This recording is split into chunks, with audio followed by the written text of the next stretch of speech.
Ambassador Sarah Chen walked through the gleaming corridors of the Galactic Council Station, her footsteps echoing against the crystalline walls. The massive space station orbited the neutral world of Kepler 442b, serving as the political heart of the galaxy for over 3 centuries. Representatives from 47 different species conducted business here daily, negotiating trade agreements, settling territorial disputes, and maintaining the fragile peace that held their civilizations together. Sarah had been humanity's representative for 5 years now, ever since Earth had been granted membership in the Council. It had been a long journey for her species. Humans were considered newcomers, having only achieved faster-than-light travel 2 decades ago. Most other species had been spacefaring for centuries, some for millennia. The Council members often looked down on humanity as primitive upstarts who had barely crawled out of their solar system. The human delegation occupied a modest section of the station, far from the prestigious central chambers where the founding species held court. Their quarters were functional but plain, reflecting their junior status in the galactic hierarchy. Sarah didn't mind the subtle slights and condescending attitudes. She had a job to do and she did it well. Under her leadership, humanity had secured several beneficial trade agreements and had even mediated a minor conflict between 2 neighboring systems. Today's session promised to be particularly challenging. The Zephyrians, a militaristic species with gray-blue skin and multiple arms, had filed a formal complaint against human expansion into the Outer Rim territories. They claimed humans were violating ancient territorial agreements and demanded immediate withdrawal from 12 star systems. Sarah knew the claim was baseless, but the Zephyrians had significant influence on the Council. As she entered the main assembly hall, Sarah noticed the unusual tension in the air. The vast amphitheater could hold thousands of beings, but today only the core membership was present.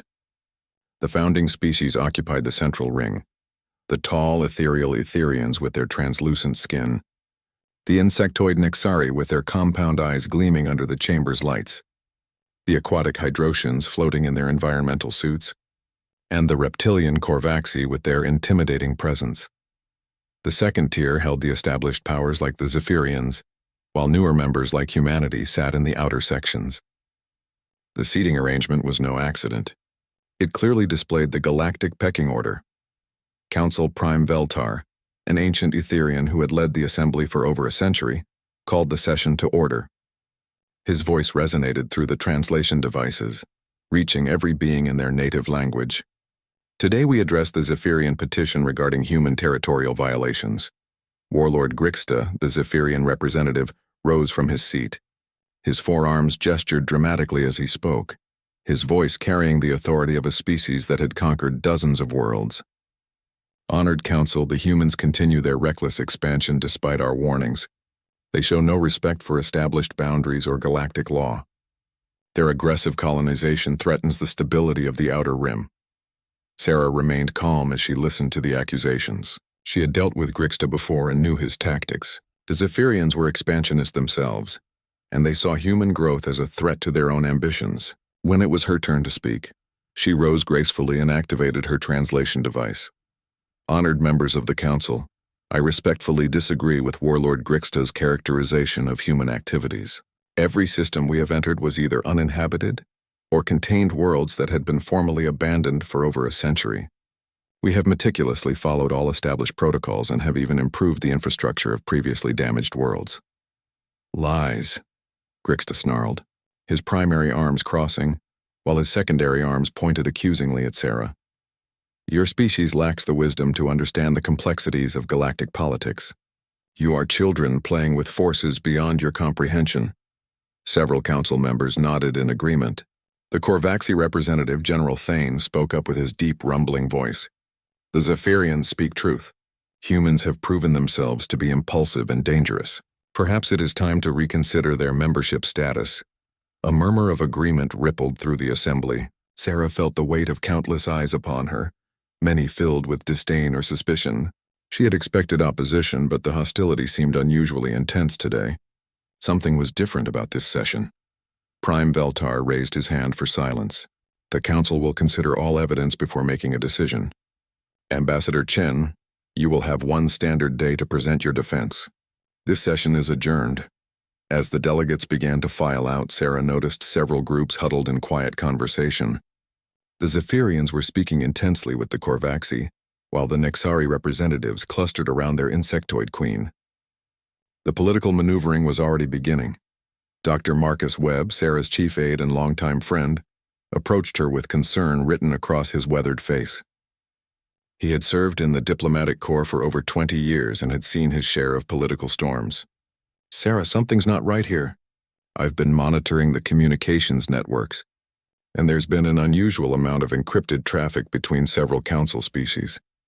Sarah nodded, her mind already working through the implications. "I noticed the hostility too. This feels orchestrated.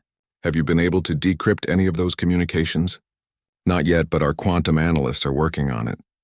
"What worries me is the timing. Why bring up territorial disputes now? And why are so many species suddenly interested in limiting human expansion?"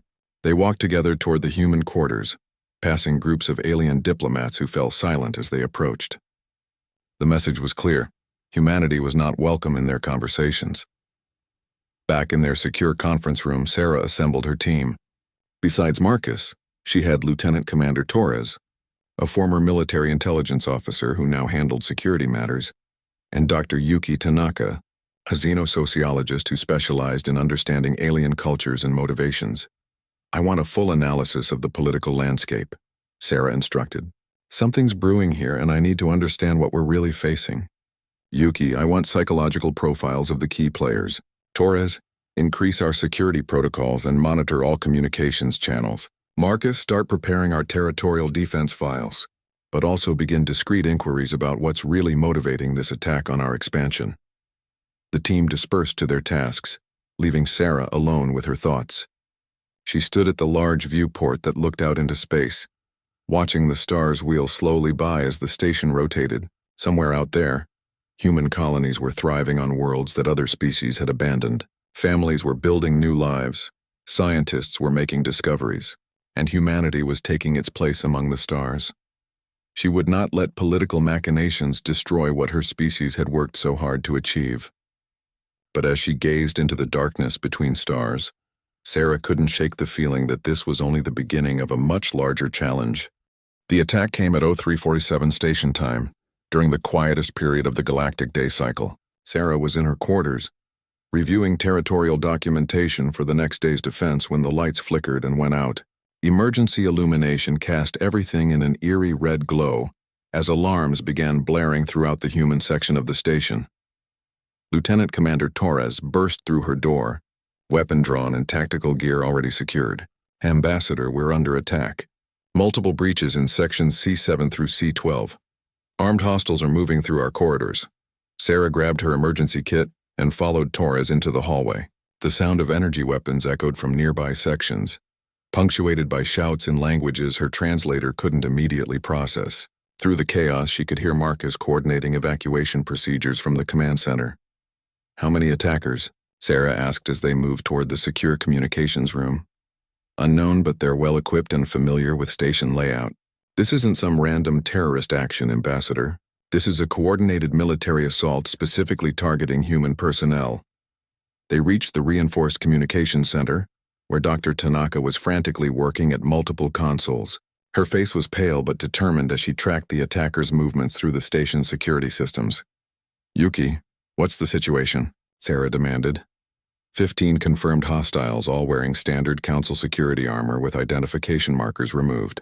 They've disabled key sections of the station's defense grid and seem to know exactly where our critical systems are located. Yuki paused, her fingers flying over the controls. "Sarah, they're not trying to kill us. They're herding us toward specific locations." The implications hit Sarah immediately. "They want prisoners. This is a capture operation disguised as an assault." Marcus's voice crackled through the emergency communication system. "All human personnel implement Protocol 7 immediately. This is not a drill. Repeat, Protocol 7 is now in effect." Protocol 7 was something Sarah had hoped never to use. It was humanity's contingency plan for exactly this situation. Betrayal by supposedly allied species within the council structure. The protocol assumed that normal diplomatic channels had failed, and that Earth's representatives were operating in hostile territory without backup. Torres checked his tactical display. Ambassador, we have maybe 10 minutes before they reach this section. We need to move to the emergency pods. No, Sarah said firmly. We're not running, not yet. Yuki, can you access the station's main communication array? I can try, but they've locked down most external channels. Try anyway. I need to send a message to Earth, and I needed to get through every jamming system they've deployed. While Yuki worked, Sarah activated her personal recorder. If they were captured or worse, someone needed to know what had really happened here. This is Ambassador Sarah Chen. Personal log, stardate 2387-156. The human delegation to the Galactic Council is under attack by unknown forces using Council security equipment. This appears to be a coordinated effort to eliminate or capture Earth's diplomatic representation. Explosions rocked the section as the attackers breached the outer defenses. Torres positioned himself at the doorway, while Marcus arrived with the remaining human staff members. There were only 12 humans on the entire station, and now they were trapped in a single room. Ambassador, Marcus said quietly, I've been monitoring Council communications. There's been complete radio silence from all the major species since the attack began. No calls for security, no demands for explanation, nothing. The terrible truth crystallized in Sarah's mind. They knew. The Council members knew this was going to happen. Dr. Tanaka looked up from her console with a mixture of triumph and fear. I've broken through their jamming. The communication array is active, but Sarah, you need to see this.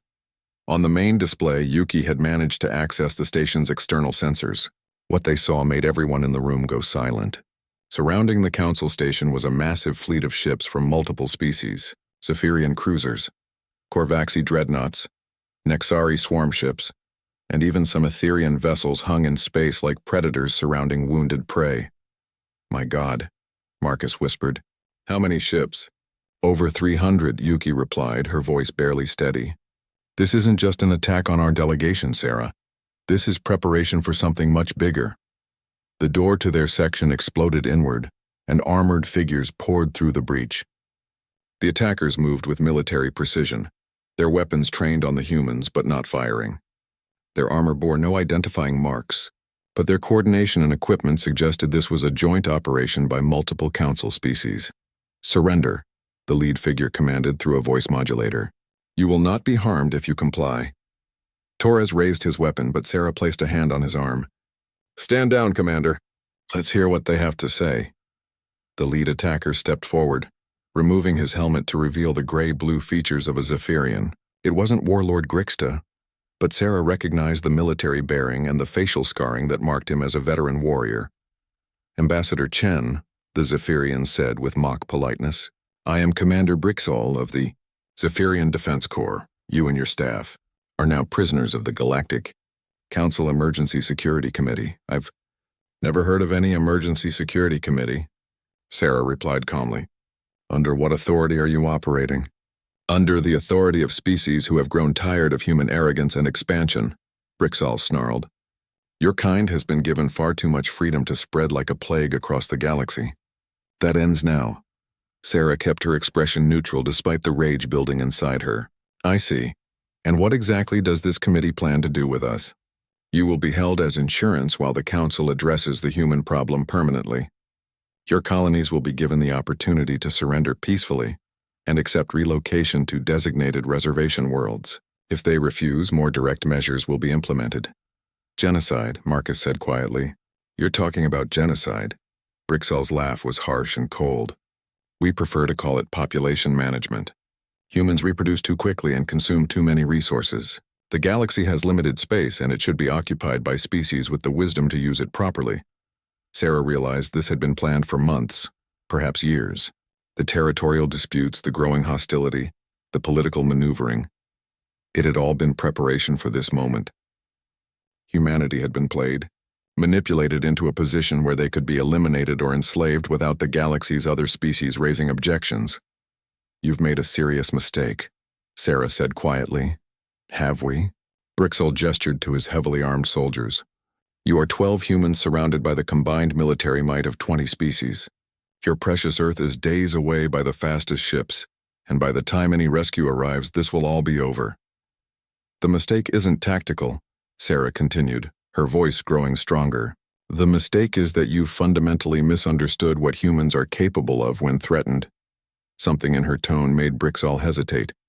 For just a moment, uncertainty flickered across his features. "Take them to the detention cells," he ordered his soldiers, "and monitor all communications channels. I want to know immediately if any messages reach human space." As they were led away at gunpoint, Sarah caught Yuki's eye and gave an almost imperceptible nod toward her wrist device. The xenosociologist had managed to activate their emergency beacon before the soldiers noticed. It was a slim hope, but it was something. The detention cells were in a section of the station Sarah had never seen before, deep in the core where the heaviest shielding protected critical systems. As they were locked away, she could hear the sounds of massive ships docking with the station. The Council species were consolidating their forces, preparing for what they believed would be the final solution to the human problem. They had no idea what they had just unleashed. Admiral Elena Vasquez stood on the bridge of the UES Defiance, humanity's newest and most advanced dreadnought, as the emergency transmission from the Galactic Council station played for the third time. The message was brief, scrambled, and partially corrupted, but its meaning was crystal clear. Ambassador Chen and her entire delegation had been captured by hostile forces. Signal confirmed authentic.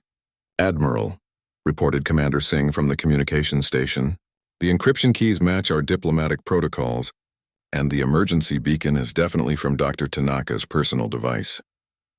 Elena stared at the tactical display showing human space and the known positions of their colonies. In the 72 hours since the emergency signal had been received, every human military vessel within 50 light-years had converged on the rendezvous point at the edge of the Sol system. The fleet now numbered over 800 ships, from massive dreadnoughts to nimble destroyers, all bristling with weapons that the other galactic species had never seen in action. "What's our intelligence on the situation at the Council station?" Elena asked her intelligence officer. "Long-range reconnaissance shows approximately 300 alien vessels in a defensive formation around the station. Multiple species represented, including Zephyrian, Korvaxi, Nixari, and Etherian ships. They've established a blockade and are jamming most communication frequencies." Elena's jaw tightened. She had known Sarah Chen for 15 years, since their academy days when Elena was studying military tactics and Sarah was focused on xenodiplomacy. They had remained close friends despite their different career paths, and Elena had been the one to recommend Sarah for the ambassador position. "Admiral," came a voice from behind her. Elena turned to see General Morrison, head of Human Intelligence Command, approaching with a grim expression. "We've completed our analysis of recent galactic communications. This isn't a spontaneous action. We have evidence of coordination between at least 20 species dating back 8 months. Show me." Morrison activated a holographic display that showed communication patterns across the galaxy. Lines of encrypted data formed a web connecting the major Council species, with activity intensifying dramatically in recent weeks. "They've been planning this for quite some time," Morrison continued. "What triggered them was our successful colonization of the Kepler 186 system. That system sits at a strategic nexus that several species have been eyeing for centuries. So they decided to eliminate the competition," Elena said coldly. "More than that, intelligence intercepts suggest they plan to force all human colonies to relocate to a handful of designated worlds under alien supervision. Essentially, they want to turn humanity into a client species." Elena studied the tactical situation. The Galactic Council station was 6 days away at maximum warp, but getting there would mean leaving human space largely undefended. However, something about the alien fleet formation bothered her. It was too neat, too confident. They were positioned like they expected to fight a conventional battle against an equal force. They had no idea what humans had learned about warfare. "General Morrison, what's the status of Project Prometheus?" Morrison's eyes lit up with anticipation. "All systems are operational and ready for deployment. We've been waiting for authorization to field test the technology. You have it. Implement Prometheus immediately and prepare for full-spectrum warfare. These species want to see what humans are capable of when cornered. Let's show them." 3 hours later, across human space, a transformation began that would reshape the balance of power in the galaxy. Project Prometheus was humanity's most classified military development, a revolutionary approach to space combat that combined advanced artificial intelligence, with quantum entanglement communication systems. Captain, Maria Santos received her new orders aboard the destroyer UES Retribution while on patrol near the Centauri colonies. Within minutes of activation, her ship's AI systems networked with every other human military vessel in the galaxy, creating a vast, interconnected consciousness that could coordinate attacks across multiple star systems simultaneously. Captain, reported her tactical officer, we're receiving real-time battlefield data from ships as far away as Wolf 359. The AI is calculating optimal strike patterns for the entire human fleet. Meanwhile, on the colony world of New Geneva, Dr. Rachel Kim was frantically preparing the quantum communication arrays that would give humanity an unprecedented advantage. Unlike the alien species who relied on conventional faster-than-light communication systems that could be jammed or intercepted, humanity had developed instantaneous quantum entanglement networks that were virtually undetectable. Broadcasting fleet coordination protocols to all naval units, Dr. Kim announced to her team. Admiral Vasquez now has real-time command and control over every human ship in the galaxy. Back aboard the Defiance, Elena watched as her tactical display transformed into something that would have seemed like magic to the alien species. Every human ship appeared as a single node in a vast network, their movements coordinated by AI systems that could process billions of tactical calculations per second. Admiral, Commander Singh reported excitedly, we're receiving confirmation signals from all colonial defense fleets. The entire human navy is now operating as a single unit. Elena smiled grimly. Signal all ships Operation Retribution is a go. Primary objective is rescue of Ambassador Chen and her delegation. Secondary objective is to demonstrate to the Galactic Council that humanity will not be intimidated or controlled. The human fleet began moving toward the Council station, but they weren't traveling in a single group as the aliens expected. Instead, they split into dozens of smaller task forces, each taking different routes through space. To outside observers, it would appear that humanity was scattering its forces in panic. The truth was far more dangerous. At the Council station, Warlord Grixta was growing increasingly confident as reports arrived from his scouts. The humans are fragmenting their response, he told the assembled alien commanders. Their ships are fleeing in all directions. Within days we can begin systematic conquest of their colonies. General Thane of the Korvaxi disagreed. Something feels wrong about this. Why would they split their forces? It goes against every military doctrine we've observed from them. Because they're primitive and panicking, Grixta replied dismissively. They've never faced coordinated action by superior species. Their crude military tactics won't save them now. Commander Brixell, who had captured the human delegation, entered the command center with disturbing news. Lords, we've lost contact with our surveillance ships in 3 human systems. They simply vanished. Vanished? Thane's reptilian features showed concern. Destroyed? Unknown. There were no distress signals, no signs of battle. They were there, and then they weren't. In her detention cell, Sarah Chen heard the growing tension in her captors' voices as they passed in the corridors. She couldn't understand their language without her translator. But the tone was unmistakable. Confusion mixed with the first hints of fear. Dr. Tanaka, locked in the adjacent cell, had managed to construct a rudimentary listening device from components hidden in her clothing. Sarah, she whispered, they're reporting ship losses. Multiple systems, and they can't figure out how it's happening. Sarah smiled in the darkness. She had spent years studying human military doctrine as part of her diplomatic training. The aliens had made a critical error in assuming that humanity's approach to warfare would be similar to their own. They expected grand fleets clashing in open space with clear battle lines and conventional tactics. They had no understanding of the human concept of asymmetric warfare. How long until our people arrive? Marcus asked from his cell. Based on the timing of our emergency signal, they should be getting close, Sarah replied. But Elena won't come charging in like the aliens expect. She's too smart for that. Outside the station, the massive alien fleet maintained its defensive formation, confident that they could destroy any human force that approached. Their sensors showed empty space in all directions, with no sign of approaching vessels. They never detected the small human infiltration craft that had been shadowing them for hours, gathering intelligence and preparing for the next phase of Operation Retribution. The craft were too small to register on alien sensors, and used advanced stealth technology that made them effectively invisible. Aboard one of these craft, Lieutenant Sarah Park reported to Admiral Vasquez through the Quantum Communication Network. Admiral, we have visual confirmation of the alien fleet disposition and the Council Station layout.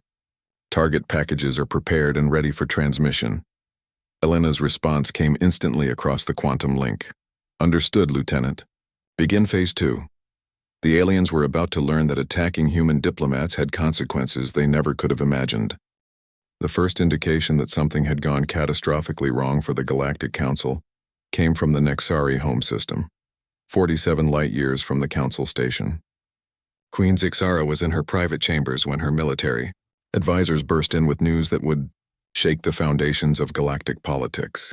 Your Majesty, buzzed General Kethra through his communication apparatus. We've lost contact with our entire Third Yo fleet. 73 ships were patrolling the border systems when they simply disappeared from all sensors. Queen Zixara's compound eyes focused intently on her general. The Nexari had perfected space warfare over centuries, using swarm tactics that overwhelmed enemies through sheer numbers. Losing an entire fleet was unprecedented. Disappeared? Define disappeared. Complete loss of communication and sensor contact simultaneously across all vessels. No distress signals, no energy signatures indicating battle damage, no debris fields. They simply ceased to exist from our perspective. Before the Queen could respond, another aide rushed in with equally disturbing news. Your Majesty, we're receiving similar reports from the Korvaxi and Zephyrian high commands. Multiple fleets have gone missing across their territories. The humans are not retreating as we anticipated. Meanwhile, in the Korvaxi core worlds, General Thane's superior, Admiral Skarax, was experiencing his own crisis of confidence. The massive Korvaxi war machine had been built on the principle of overwhelming force applied with surgical precision. Their dreadnoughts were feared across the galaxy, each one capable of reducing a planet to rubble. But those dreadnoughts were proving useless against an enemy they couldn't see or understand. Admiral, his communications officer reported with barely concealed panic. Our patrol fleets in Sectors 7 through 12 have ceased responding. That's over 200 ships in the last 6 hours. Admiral Skarax studied the strategic display with growing alarm. The pattern of disappearances wasn't random.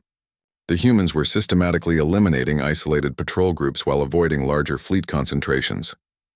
It was a predatory tactic that suggested intelligence and planning far beyond what the Council species had attributed to humanity. What do our spies in human space report? Skarax demanded. That's problematic, sir. We've lost contact with 90% of our intelligence assets in human systems. The few reports we're receiving suggest massive military mobilization, but the scale seems impossible. Impossible how? Sir, if the reports are accurate, the humans have deployed over 1,500 warships across their territory. That's 3 times their known fleet strength. Skarax felt a chill run down his armored spine. Either human military capabilities had been drastically underestimated, or they had been hiding the true size of their navy for years.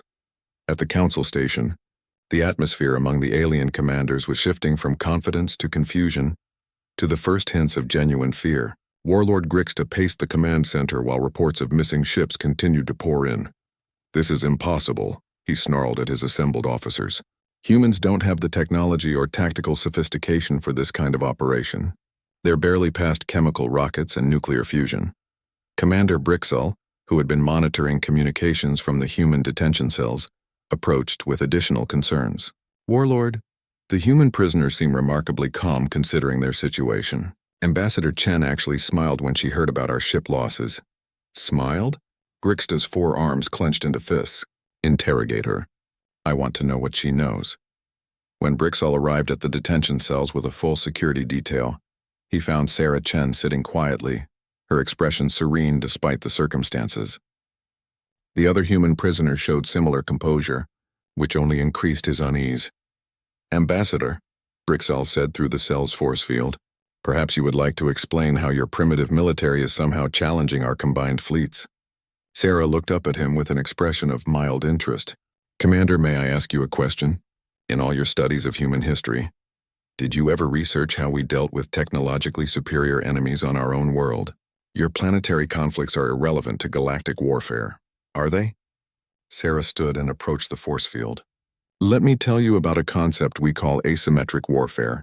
When a weaker force faces a stronger one, direct confrontation leads to certain defeat. So the weaker force adapts using mobility, intelligence, and the enemy's own strength against them. Brixel scoffed. Pretty theories, but they won't save your colonies from our combined fleets. Commander, you're making the same mistake that every powerful force in human history has made when facing a determined resistance. You're assuming that we'll fight you the way you want to fight us. At that moment, alarms began blaring throughout the station. Brixel's communication device crackled with urgent reports from the command center. All units to battle stations. We have multiple human vessels decloaking within the system. Sarah's smile widened. Right on schedule. Aboard the bridge of the UES Defiance, Admiral Vasquez watched as the final pieces of Operation Retribution fell into place. Her fleet hadn't fled in panic as the aliens believed. Instead, they had used advanced stealth, technology, and quantum communication networks to position themselves for a coordinated strike that would span multiple star systems. Simultaneously, Admiral, reported Commander Singh, all task forces are in position. We have visual confirmation of enemy fleet positions at the Council Station and in their home systems. Excellent. Signal all units, execute Prometheus Protocol. Show these species what human ingenuity looks like when applied to warfare. Across the galaxy, human ships began decloaking in carefully planned positions. But these weren't the scattered, panicking vessels the aliens expected.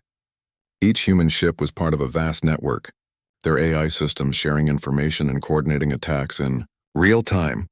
The human destroyer UES, Vengeance, appeared directly behind a Zephyrian cruiser and fired a salvo of kinetic projectiles that punched through shields and armor with devastating effect. Before the aliens could respond, the Vengeance had already cloaked and moved to a new position. Similar attacks were occurring throughout the galaxy. Human ships would appear, strike with precision, and vanish before the enemy could retaliate. The alien fleets, designed for conventional warfare between massive formations, were helpless against these hit-and-run tactics. At the Council Station, the alien commanders watched in horror as their defensive formation was systematically dismantled. Human ships appeared from impossible angles, struck with weapons that seemed more powerful than expected, and disappeared before return fire could be coordinated. How are they doing this? General Thane demanded. Our sensors should detect any ship approaching. Unknown, sir, his tactical officer replied. Their stealth technology is beyond our current understanding, and their coordination suggests some form of instantaneous communication that bypasses normal space-time limitations. Warlord Grixta was beginning to understand the magnitude of their miscalculation. Signal all fleets to converge on the Council Station. If we can't hunt them individually, we'll force them into a direct engagement. It was exactly what Admiral Vasquez had been waiting for. All units, enemy forces are consolidating as predicted. Begin Phase 3 of the operation. The aliens had just made their final strategic error. By gathering their forces into dense formations, they had made themselves vulnerable to humanity's most devastating weapons. The quantum-linked AI systems had calculated the optimal moment, and now it was time to demonstrate why humans had become the galaxy's apex predators. In her cell, Sarah Chen listened to the chaos erupting throughout the station and felt a deep satisfaction. The species that had dismissed humanity as primitive were about to learn the true meaning of human warfare. The lesson would be written in the wreckage of their fleets and would echo across the galaxy for generations to come. The moment Admiral Vasquez had been waiting for came when the alien fleets finished consolidating around the Council Station. 300 ships from 20 different species formed a massive defensive sphere, their weapons trained outward in anticipation of a conventional human assault that would never come. Admiral, reported Commander Singh, enemy forces have achieved maximum density. All ships are within optimal range for Omega-class deployment. Elena allowed herself a small smile. The aliens had just sealed their fate by clustering together like ancient sailing ships preparing for a broadside engagement. They were about to discover that human military doctrine had evolved far beyond anything they could comprehend. Deploy the Prometheus network at full capacity, Elena ordered. I want every human ship in the galaxy networked into this attack. Let's show these species what coordination really means. Across human space, 893 warships received their attack coordinates simultaneously through quantum-entangled communication links. The AI systems that had been calculating optimal strike patterns for hours suddenly activated, turning the entire human fleet into a single, devastating weapon. The first volley came from ships positioned in deep space light years away from the battle zone. Relativistic projectiles accelerated to significant fractions of light speed, began their journey toward the Council Station. These weapons would take time to arrive, but when they did, their kinetic energy would be equivalent to small nuclear explosions. The second phase involved ships that had been hiding in asteroid fields and debris clouds throughout the local system. They emerged simultaneously, their stealth systems dropping as they unleashed coordinated missile barrages from dozens of different vectors. But the third phase was what truly demonstrated human tactical evolution. Admiral, Lieutenant Park reported from her infiltration craft, quantum torpedoes are armed and locked onto primary targets.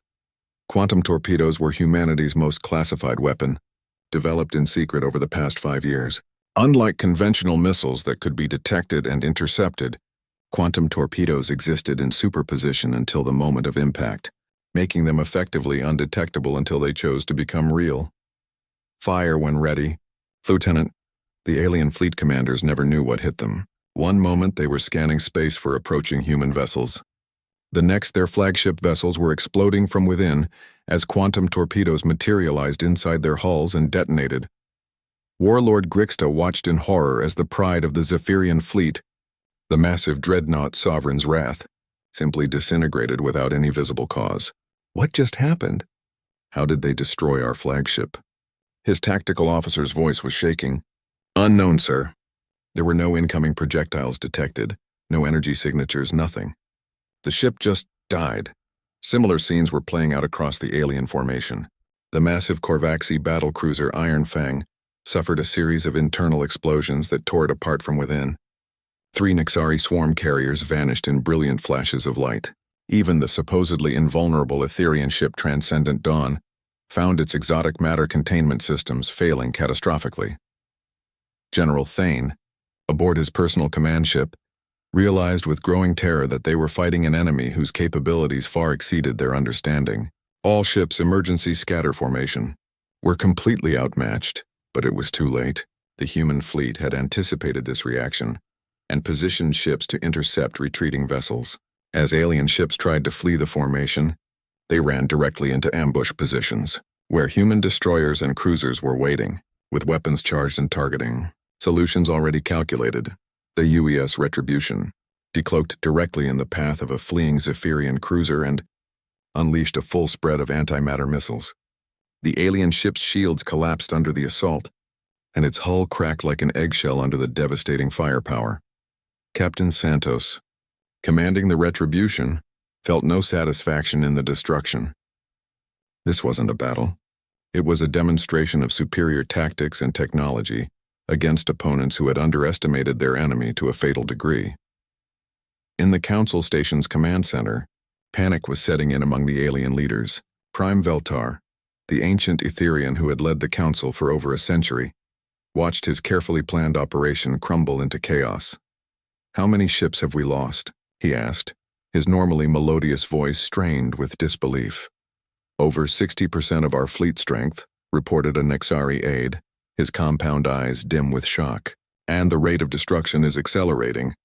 The humans are targeting our command vessels with impossible precision." Queen Zixara, participating through holographic projection from her home system, spoke with barely controlled fury. "This is impossible. Our intelligence reports indicated that humans possessed fewer than 500 warships total. How are they fielding a force this large and sophisticated?" The answer came from an unexpected source. Commander Brixall, still guarding the human prisoners, had been listening to Dr. Tanaka's quiet explanations to her fellow captives. Against his better judgment, he activated the cell's communication system. "Prisoner Tanaka," he said formally, "you will explain how your species has achieved this level of military capability." Dr. Tanaka looked up with an expression of scholarly interest. "Commander, you're asking the wrong question. You want to know how we built so many ships so quickly, but we didn't build them quickly at all. Explain. Every human colony, every asteroid mining station, every trading vessel has been designed with dual-purpose capability. What you've seen as our merchant marine and civilian infrastructure can be rapidly converted to military vessels when needed. We learned from studying your species' histories that aggressive neighbors require defensive preparations." Brixall felt a chill, as the implications became clear. "You're saying your entire civilian fleet can be militarized within hours using modular weapon systems and universal docking interfaces," Sarah Chen finished from her cell. "What did you think we were doing during all those years of peaceful expansion? We were building the largest fleet in galactic history, hidden in plain sight." The truth was even more devastating than the aliens realized. Humanity had learned from studying every galactic conflict in recorded history. They had identified the mistakes that led to species being conquered or enslaved, and they had quietly prepared countermeasures for every possible threat. Admiral Vasquez's voice echoed through the council station as her ships established control of local space. "This is Admiral Elena Vasquez of the United Earth Defense Force. To all alien vessels in this system, you are commanded to power down your weapons and prepare to be boarded. Any ship that attempts to flee or resist will be destroyed without further warning. The remaining alien fleet, less than 30% of its original strength, found itself surrounded by human vessels that had seemingly materialized from empty space. The stealth technology alone represented an advancement that would take other species decades to match. But combined with quantum communication networks and AI-assisted coordination, it made human forces effectively unstoppable. Warlord Grixta, his flagship dead in space with its engines destroyed by a precisely placed kinetic strike, finally understood the magnitude of their error. Humans hadn't just been building ships during their expansion period. They had been revolutionizing the very nature of space warfare. "Signal surrender," he told his communications officer with bitter resignation. "Request terms for safe passage." The response from Admiral Vasquez was immediate and uncompromising. "Surrender accepted. All commanding officers will be transferred to human custody for war crimes tribunals. Your actions today constitute acts of piracy, kidnapping, and attempted genocide under galactic law." In her detention cell, Sarah Chen heard the sounds of the alien guards laying down their weapons as human boarding parties secured the council station. After days of captivity, liberation was finally at hand. But more than that, the galaxy had just witnessed the emergence of humanity as its newest and most formidable military power. The species that had been dismissed as primitive, newcomers had demonstrated capabilities that fundamentally changed the balance of galactic politics. Dr. Tanaka spoke quietly to her fellow prisoners as they waited for rescue. They wanted to see what humans could do when threatened. "I don't think they expected this thorough of a demonstration." Sarah nodded, already thinking about the diplomatic challenges that lay ahead. The Galactic Council would never be the same after today, and humanity would need to navigate carefully between their new position of strength and the need for lasting peace. But first, there would be consequences for those who had orchestrated this attack. The galaxy was about to learn that humans had very specific ideas about justice, and they had the power to enforce them. 6 months after the Battle of Council Station, as historians were already calling it, Ambassador Sarah Chen stood once again in the Great Assembly Hall of the Galactic Council. But everything had changed. The seating arrangement that had once relegated humanity to the outer sections was gone, replaced by a new configuration that reflected the galaxy's altered power structure. The human delegation now occupied the central ring, alongside the traditional founding species. But unlike before, when the other species had looked down on humanity with condescension, now there was something else in their expressions: respect, wariness, and in some cases genuine fear. Prime Veltar, still leading the council despite his role in the attack, called the session to order with considerably less authority than he had once commanded. His voice carried the weight of a leader who had gambled everything and lost spectacularly. "The council recognizes Ambassador Chen to present the final terms of the reconciliation accord." Sarah rose gracefully, her movements confident and unhurried. Behind her sat Admiral Vasquez in full military dress uniform, a visible reminder of the consequences of underestimating humanity. The message was clear. Diplomacy was preferred, but humanity was prepared for any alternative. "Honored members of the council," Sarah began, her voice carrying easily through the vast chamber. 6 months ago, 20 species conspired to eliminate humanity as a galactic power. Today we gather to determine how the galaxy moves forward from that catastrophic miscalculation. The silence in the chamber was absolute. Representatives who had once dismissed human concerns now hung on every word. knowing that their species' futures depended on humanity's judgment.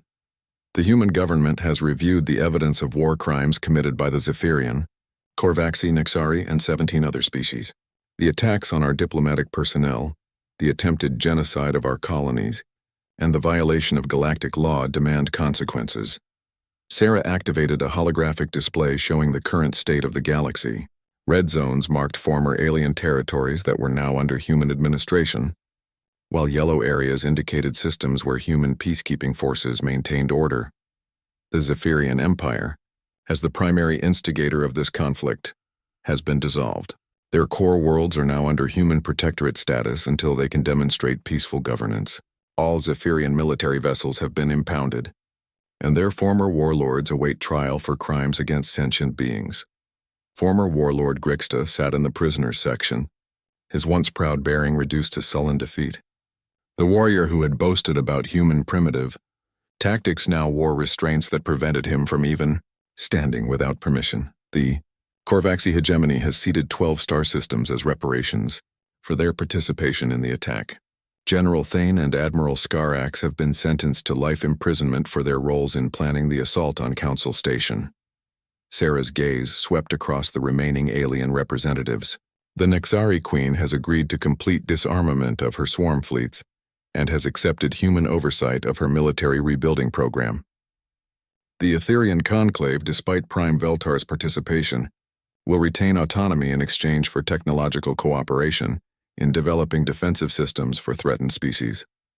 Dr. Tanaka, now serving as Sarah's chief advisor, stood to present the technological assessment. Our analysis of captured alien vessels revealed significant gaps in their defensive capabilities. Humanity is prepared to share selected defensive technologies with Council members who demonstrate commitment to peaceful coexistence. The offer was generous by diplomatic standards, but the aliens understood the unspoken message. Human technology was now so advanced that sharing their defensive systems would still leave humanity with an insurmountable military advantage.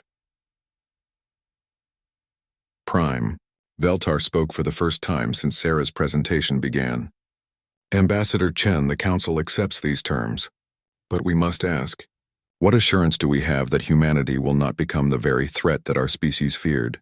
Sarah had expected this question. Prime Veltar, let me share something about human nature that your intelligence analysts missed. We do not conquer for the sake of conquest. We expand to build better lives for our people. We fight when threatened, but we prefer to create rather than destroy. She gestured to Admiral Vasquez, who stood and addressed the assembly. The human fleet currently consists of over 2,000 warships, with production capability to triple that number within a year. We could conquer the entire galaxy within a decade if that was our goal. The admission sent visible shockwaves through the alien representatives. They had assumed the fleet that devastated their forces at Council Station represented humanity's full military capability. But, Admiral Vasquez continued, conquest requires constant military presence to maintain control. That diverts resources from exploration, science, and the improvement of life for our citizens. We prefer trading partners to tribute worlds, allies to subjects. Sarah retook the floor. The new galactic order will be based on voluntary cooperation, rather than forced hierarchy. Species that wish to join humanity in exploration and peaceful expansion will find us generous partners. Those who choose aggression will discover that we are very, very good at warfare. The transformation was remarkable. Species that had ruled star sectors for centuries were now seeking treaties with humanity. The galaxy's balance of power had shifted so dramatically that former enemies were competing to become human allies. Commander Brixall, who had captured Sarah 6 months earlier, now served as a military attaché to the human fleet. His warrior's pride had initially resisted the assignment, but witnessing human military efficiency up close had given him a new perspective on strength and honor.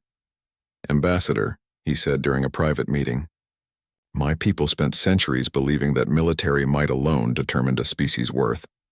Humans have shown us that true strength comes from the combination of technology, tactics, and the will to use both effectively. Sarah nodded. Commander, your people were excellent warriors within the limitations of conventional warfare. But human history taught us that the most successful military forces are those that refuse to be bound by conventional thinking. The reconciliation process wasn't without challenges.